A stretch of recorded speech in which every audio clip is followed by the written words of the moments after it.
இந்த சமூகத்துல மிகப்பெரிய மாற்றங்களை ஏற்படுத்தியவர்கள் அப்படின்னா அதுல ஒரு முக்கிய பங்கு பெண்களுக்கு எப்போதுமே உண்டு. இன்னைக்கு நம்ம சொல்பேசிகள் பகுதியில பெண்ணியம் பற்றி எழுதிய எழுத்தாளர்களையும் பெண் படைப்பாளர்களையும் பற்றி தான் பார்க்க போறோம். நண்பர்கள் என்ன பேசுறாங்கன்னு பார்க்கலாம். நியூஸ் 7 நேயர்களுக்கு வணக்கம். சொல்பேசிகள் பகுதிக்காக இன்னைக்கு நம்ம பார்க்க போற தலைப்பு பெண்களின் புத்தகம். முதல்ல இந்த பெண்களின் புத்தகம் அப்படின்றதுக்கு தலைப்புக்கு போகும்போது பெண்களுக்கான புத்தகம்னு ஒரு தேவை இருக்கா? முதல்ல நிவிதா நீங்கள் சொல்லுங்கள். இப்போ இருக்கிற காலகட்டத்தில் பெண்களுக்கான புத்தகம் தேவைன்னு தான் நான் சொல்லுவேன். ஏன்னா பெண்களை ஒரு அழகு சாதன பொருட்களாகவும் அழகே தேவதையே அப்படின்னு மட்டும் வர்ணிச்சுக்கிட்டு வர காலகட்டத்தில் பெண்களோட தனிப்பட்ட திறனை, தனிப்பட்ட அவங்களுக்குன்னு ஒரு ஆற்றல் இருக்கும். அந்த ஆற்றலை மையப்படுத்தி, அந்த ஆற்றலை பெருமைப்படுத்தி ஒரு புத்தகம்லாம் எழுதுனா மிக சிறந்ததாக இருக்கும் அப்படின்னு என்னோட கருத்து. பாரதி, நீங்கள் எப்படி பார்க்குறீங்க? தேவை இருக்கா? கட்டாயமாக பெண்களுக்கான புத்தகம், அதுவும் பெண்ணோட மொழியிலேயே அது எழுதுறதுங்கிறது அடிப்படையான தேவைன்னு தான் நான் நினைக்கிறேன். இந்த சமூகத்தில் ஆணும் பெண்ணும் ஒரு சமமான ஒரு குவான்டிட்டியில் இருக்கும்போது பெண்களுக்கான எழுத்து இங்கே ரொம்பவே குறைவு. அந்த வகையில் பெண்களுக்கான எழுத்து முதல்ல தேவை. எதை வச்சு குறைவுன்னு சொல்கிறீங்க? பெண் படைப்பாளர்கள் இங்கே விரல் விட்டு எண்ணக்கூடிய அளவில் தான் இவ்வளோ வருஷங்களில் 20ஆம் நூற்றாண்டுகளுக்கு அப்புறம் தான் இலக்கியங்கள் ஒரு வாசிப்புக்கு உட்படுத்தப்பட்டாலும் இங்கே தற்காலமாக நீங்கள் பட்டியலிட்டால் கூட ஆண் எழுத்தாளர்களை கம்பேர் பண்ணும்போது பெண் எழுத்தாளர்களோட எண்ணிக்கை அப்படிங்கிறது ஆனால் குறைவாக இருக்குது. ஆனால் நான் முருகேச பாண்டியனோட ஒரு புத்தகத்தை வாசிக்கும் போது அவர் பட்டியலிட்ட எண்ணிக்கை பெண் எழுத்தாளர்களோட எண்ணிக்கை அதிகமாக இருக்குது. அதிகமான ஒரு 50க்கும் மேலே பெண் கவிஞர்களோட பேரை அவர் பட்டியலிடுறாரு. ஆனால் அதுக்கப்புறமா நீங்கள் பார்த்தீங்கன்னா இது சங்க இலக்கியங்களில் அந்த சங்க இலக்கிய காலத்துக்கு அப்புறமா பார்த்தா பெண் எழுத்துக்கள் மிக ரொம்ப குறைவாக தான் இருக்குது அப்படின்னு சொல்லலாம். நீங்கள் பாரதியோட உடன்படுறீங்களா? தேவை இருக்குன்னு நினைக்கிறீங்களா? என்னை பொறுத்த வரைக்கும் பெண் எழுத்துக்கான தேவை இருக்குதான். ஏன்னா ஒரு மார்ஜினலைஸ்டு ஒரு லைனில் இருக்கிற ஆட்களை பற்றி நம்ம குரலையோ நம்ம எழுத்து மூலியமாவோ நம்ம அவங்களுக்கான ஒரு ஆதரவு குரல் கொடுத்துட்டே தான் இருக்கணும். இப்போ ஆரம்ப கால பெண் ஃபெமினிசம் லிட்ரேச்சர் எந்த மாதிரி இருந்ததுன்னா, ஆண்கள் தான் ஃபெமினிசம் முதல்ல அந்த தாட்டை எழுதவே ஆரம்பித்தாங்க. இப்போ டேனியல் டெபோ இந்த மாதிரி ஆட்கள்லாம் ஃபெமினிசம் அவங்களோட பார்வையில் ஃபெமினிசம் எப்படி, பெண் இப்படி தான் உணர்வா, பெண்ணோட உணர்வுகள் இப்படி தான் இருக்கும், அவ்வளோ எமோஷ்னலாக வீக்காக தான் இருப்பாள், இந்த மாதிரி அவங்க எழுத ஆரம்பித்தாங்க. ஸோ கொஞ்சம் கொஞ்சமாக தான் விமன் அவங்களோட உணர்வுகளை அவங்களாவே எழுத ஆரம்பித்தாங்க.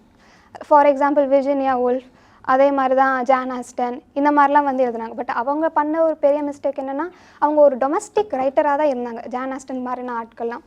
இப்போ டால்ஸ் ஹவுஸ்ன்னு ஒரு புகழ்பெற்ற ஒரு ட்ராமா, அது பார்த்திங்கன்னா ஒரு விக்டோரியன் ஏஜில் இருக்கிற ஒரு பொண்ணு, அந்த முடிவு எப்படி இருக்குன்னா அவள் வீட்டை விட்டு வெளியே வரா.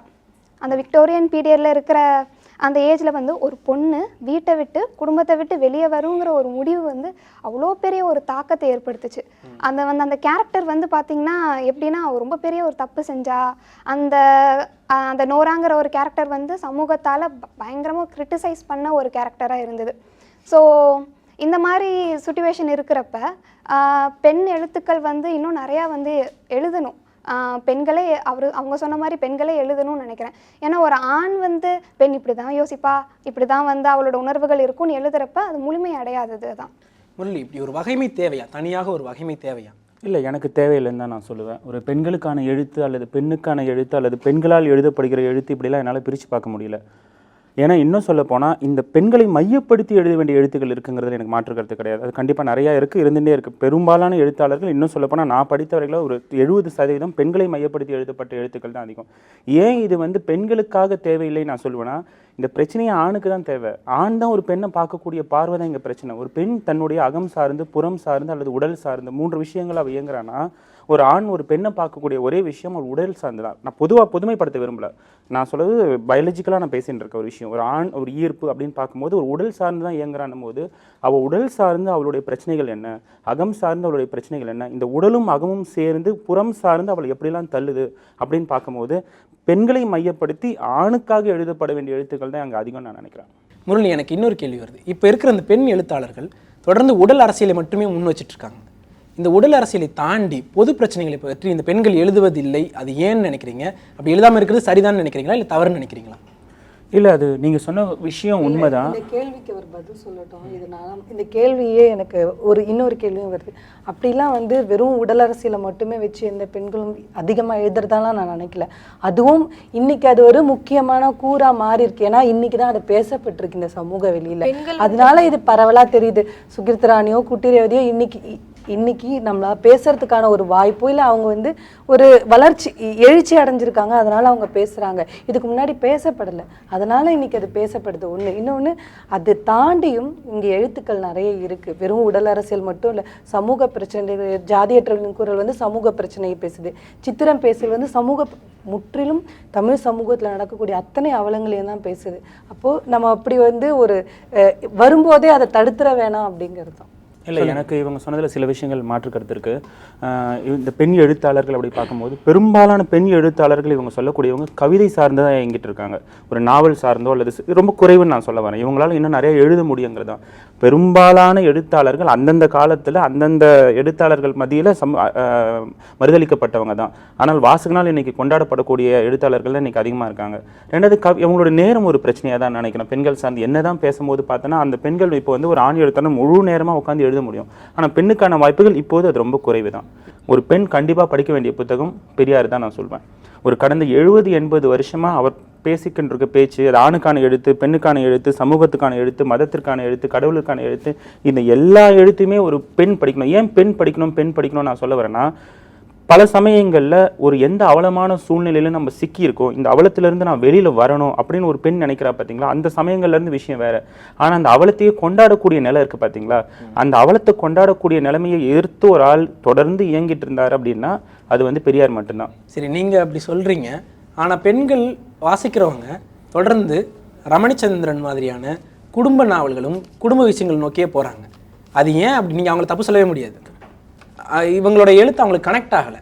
அதாவது குட்டிரேவதி, லீனா மாதிரியான ஆட்கள் வந்து ஒரு என்னுடைய அம்மா வயதில் இருக்கவங்களுக்கோ ஒரு மத்திய வயதில் இருக்கவங்களுக்கு அது போய் சேரவே இல்லை. அது ஏன்னு நீங்கள் நினைக்கிறீங்க? இல்லை, ஒரு 20 வருஷம் முன்னாடி வரைக்கும் பாரதி சொன்ன மாதிரி தொடர்ந்து படிச்சுட்டு இருந்தாங்க. அதாவது பெண்கள் தான் இன்னும் அதிகமாக படிச்சுட்டு இருந்த நாட்கள். இந்த வந்து ஒரு கமர்ஷியலைஸ்டு ஒரு உலகத்தில் இந்த ட்ராமா, சீரியல் எல்லாம் வரும்போது அவங்க அடுத்த நிலைக்கு இந்நேரம் போயிருப்பாங்க. ஒரு 80-90களுக்கு பிறகு அவங்க அடுத்த கட்டத்திற்கு போக வேண்டிய கரெக்டான ஒரு சூழலில் தான் இந்த மீடியா முழுக்கமே வரும்போது அவங்க அது சார்ந்து அவங்களுடைய பொழுதுபோக்குங்கிற விஷயத்தையும் மொத்தமாக மாற்றிக்க வேண்டிய ஒரு கட்டாய சூழ்நிலைக்கு ஏற்பட்டுட்டாங்க. இப்போ இந்த கேப் தான் ஒரு பிரச்சனை. கடந்த ஒரு 15-20 வருஷம் ஒரு பெரிய இடைவெளி ஏற்பட்டுருச்சு. இவங்க அடுத்த கட்டத்துக்கு போகாமல் போனதுக்கு இது ஒரு மிக முக்கியமான ஒரு காரணமாக நான் சொல்கிறேன். ஆனால் இவங்க வெளியில் இயங்குறதுக்கான வாய்ப்புகளும் மிக குறைவாக இருக்குது. இப்போ வந்து நான் வந்து ஒரு 7 மணிக்கு ஒரு அலுவலகம் முடிச்சுட்டு ஒரு இலக்கிய கூட்டம் போயிட்டு ஒரு 10 மணிக்கு என்னால் வர முடியும். இலக்கிய கூட்டம் போனால் தான் ஒரு பெண் படிப்பான்னு நான் சொல்ல வரல. ஆனால் அங்கே போகும்போது எனக்கு இந்த மாதிரி எழுத்தாளர்கள் இருக்காங்க, இது சார்ந்து பேசக்கூடியவங்க இருக்காங்க, ஒரு அறிமுகம் ஏற்படுத்துறதுக்கான வாய்ப்பு இங்கே மிக குறைவாக இருக்குது. இப்போ ஓவியா, நீங்கள் சொல்லுங்கள், இங்கே தமிழ் சூழலில் ஒரு பெண்ணியவாதின்னு ஒருத்தர் பெரியார் மாதிரி அடையாளம் காட்ட முடியாமல் போனதுக்கான காரணம் என்ன நினைக்கிறீங்க? மெயினாக வந்து விமன் வந்து பொலிட்டிசைஸ் ஆகலை அந்த டைமில். அது வந்து முக்கிய காரணமாக சொன்னோம். பெரியாரிசமும் சரி, அந்த இப்போ சமூக அரசியலையோ இல்லை அப்போ டிஸ்கிரிமினேஷனை பற்றியோ பேசினது எல்லாமே ஆண்கள் தான், குரல் வச்சது எல்லாமே. ஸோ பெண்களை முதல்ல இந்த பொலிட்டிக்கல் தாட்ஸ் போய் சேரலை. அதுக்கு இன்னும் வந்து ரொம்ப டைம் எடுக்கும்னு தான் நான் நினைக்கிறேன். இப்போ கொஞ்சம் கொஞ்சமாக சூழல் மாறுதுன்னு தான் நினைக்கிறேன். நீங்கள் வந்து ரமணிச்சந்திரன் மாதிரி ஆட்கள் தான் வந்து மிடில் ஏஜ் விமனையோ இல்லை அம்மா வயசு இருக்க ஆட்களையோ கனெக்ட் பண்ணுது அப்படின்னு சொல்கிறீங்க. எனக்கு என்னமோ வந்து அவங்களுக்கும் ஃபெமினிசம் தாட்ஸ் வந்து இப்போ வந்து அவங்க மனசில் பதிஞ்சிருக்குன்னு தான் நினைக்கிறேன். அவங்க வெளியே வரலைனாலும் அவங்க பெண் பிள்ளைகளை வெளியே அனுப்புகிறாங்க. நிச்சயமாக ஓவியா, பெண்களுக்கான சுதந்திரம் வெளியெல்லாம் விரிவடைஞ்சிட்டே போயிட்டுருக்கு. இன்னும் வருங்காலத்தில் அது இன்னும் விரிவடையும் நான் நினைக்கிறேன். இன்றைக்கி பெண்கள் பற்றி கொஞ்சம் பேசணும், பெண்களுக்கான புத்தகம் பற்றி கொஞ்சம் விரிவாகவே பேசணும். அடுத்து இன்னொரு நிகழ்ச்சியில் சந்திக்கும் வரை உங்களிடமிருந்து விடைபெறுவது நான் புதிய பிரதி.